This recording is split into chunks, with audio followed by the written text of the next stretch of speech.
Yeah, Abhishek, congrats on your CAT score and converting to IIM Rohtak. Thank you. We are going forward with a rapid fire questionnaire interview. So, morning study or night study? Morning study. Do you have any time management tips for us? I would say focus on what your strengths are and strategize. What's the best place to study? I would say a desk. How many hours did you study per day? Approximately 5 to 6 hours. How to beat CAT stress? I would say find what relaxes you and just do what you want to do. What was your favorite subject for CAT? My favorite subject was DILR. How did you approach DILR section during your Practice CAT? and practice and number. What were the key challenges you faced? I would say nervousness and consistency. How did you maintain balance of preparation between DILR and the other sections? Plan.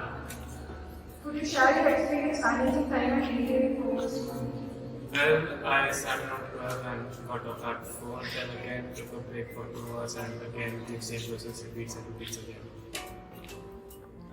Have you taken any coaching for CAT? I didn't take any coaching. How often did you take CAT mock tests? I didn't give any mocks. What's more important to complete, syllabus or mocks? I would say it depends upon every individual.